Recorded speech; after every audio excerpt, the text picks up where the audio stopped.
सफलता के लिए एक ही चीज चाहिए, क्या चाहिए?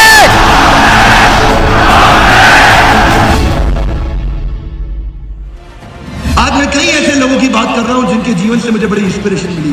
केवल जिद्दी आदमी ही इतिहास रचता है, क्योंकि जिद्दी आदमी के पास एक महान लक्ष्य होता है। एक ऑर्डिनरी आदमी तो केवल तनख्वाह और इंसेंटिव देखता है, और जिद्दी आदमी बहुत बड़े महान लक्ष्य के साथ इतिहास रच देता है। हमारे देश के मुसलमान नाविक के बड़े गरीब बच्चे थे, शुरू से ही पढ़ाई में बहुत तेज थे, साइंटिस्ट बन गए, डीआरडीओ छोड़ के इसरो में चले गए। नासा में जा सकते थे, लेकिन डीआरडीओ छोड़ के इसरो में चले गए क्योंकि देश की सेवा करना चाहते थे। एक के बाद एक, एक के बाद एक, एक के बाद एक, ये कई मिसाइल बनाते चले गए। हमारे देश का सम्मान बढ़ाने के लिए दुनिया को दिखा दिया कि भारत के पास भी साइंस की ताकत है, और इनको मिसाइल मैन के नाम से जाना जाने लगा। पीएचडी करना चाहते थे, नहीं कर पाए, लेकिन बाद में दुनिया भर की सारी यूनिवर्सिटीज ने अपनी पीएचडी की डिग्री इनको ऑनररी दे दी। हमारे देश के राष्ट्रपति हुए, इनका नाम है एपीजे अब्दुल कलाम।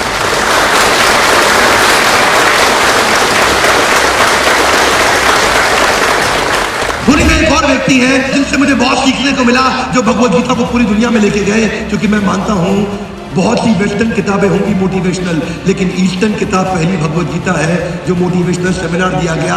हमारे देश के कॉन्स्टिट्यूशन में कई अमेंडमेंट हुए, 5000 साल से भगवद गीता में कोई अमेंडमेंट नहीं हुआ।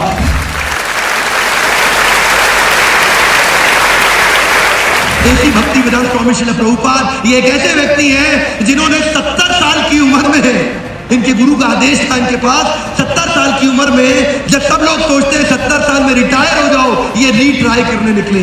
70 साल में क्या करना चाहिए? कम ऑन, रीट्राई करना चाहिए। लाउडली क्या करना चाहिए? क्या करना चाहिए? 70 साल की उम्र में रीट्राई किया, और ये चाहते थे कि मैं भगवद गीता को पूरी दुनिया में लेके जाऊं। और उसके बाद श्रील प्रभुपाद पहली बार अमेरिका गए। 70 साल की बूढ़ी उम्र में 3 बार इनको हार्ट अटैक आया, शरीर साथ नहीं दे रहा था, सीड कैपिटल नहीं था, ग्रोथ कैपिटल नहीं था। $5 हाथ में लेके गए, ना वेंचर कैपिटलिस्ट ने पैसा दिया, ना बैंक्स ने लोन दिया, ना एम्प्लॉइज थे, ना एचआर पॉलिसी थी, ना इंसेंटिव थे। बिना हाथ में कुछ लिए अमेरिका चले गए। बोले मैं कृष्ण की ताकत पूरी दुनिया में पहुंचाना चाहता हूं। 70 साल की उम्र में इन्होंने शुरुआत करी, और उसके 12 साल के अंदर दुनिया में 108 मंदिर इन्होंने बनाए जहां भगवद गीता पे ट्रेनिंग दी जाती है। 108 मंदिर जो दुनिया में बनाए, जिसमें हिंदू, मुस्लिम, सिख, ईसाई, पारसी, बौद्ध, हर धर्म के लोग थे जो चाहते थे भगवद गीता को पढ़ाया जाए। और उन्होंने क्या किया?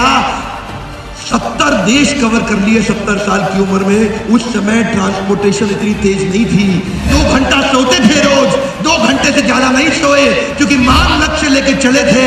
वृंदावन में इन्होंने समाधि ले ली 1970 में। आज भी पूरी दुनिया में इस्कॉन के मंदिर चल रहे हैं, उनके नाम से आज भी लोग भगवद गीता पढ़ रहे हैं।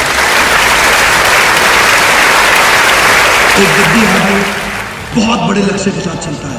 चाणक्य पंडित धनानंद ने उनसे बोला, धनानंद एक ऐसा राजा था भारतवर्ष में जो कि प्रजा से कर वसूलता था और जुए सट्टे लॉटरी में गवा देता था। चाणक्य ने उनसे कहा कि राजन, प्रजा से कर लेने के बाद उसको समाज की सेवा में वापस लगाना चाहिए। धनानंद को यह बात पसंद नहीं आई, और बड़े राज्य में उनको बोला निकल जाओ यहां से। चाणक्य जब नीचे गिरे तो वो ब्राह्मण थे, उनकी शिखा खुल गई। उठने के बाद उन्होंने संकल्प लिया, जब तक तेरे पूरे साम्राज्य को समाप्त करके अखंड भारत के अंदर एक महान राजा नहीं ला दूंगा, तब तक मैं ये शिखा नहीं बांधूंगा। क्योंकि चाणक्य अखंड भारत का निर्माण करना चाहते थे। चाणक्य ने, छोटा सा बच्चा था चंदू, जिसको चाणक्य पंडित ने उठाया, चंदू को चंद्रगुप्त नाम दिया, और उसकी मां मूरा को मौर्य डायनेस्टी का नाम दिया। एक महान लक्ष्य के साथ चले थे। केवल जिद्दी आदमी ही इतिहास रचता है, और उन्होंने अखंड भारत का निर्माण कर दिया। जो आदमी बड़ा सोच सकता है वो बड़ा कर सकता है। छोटी सोच और पाँव की मोच इंसान को दूर जाने नहीं देती।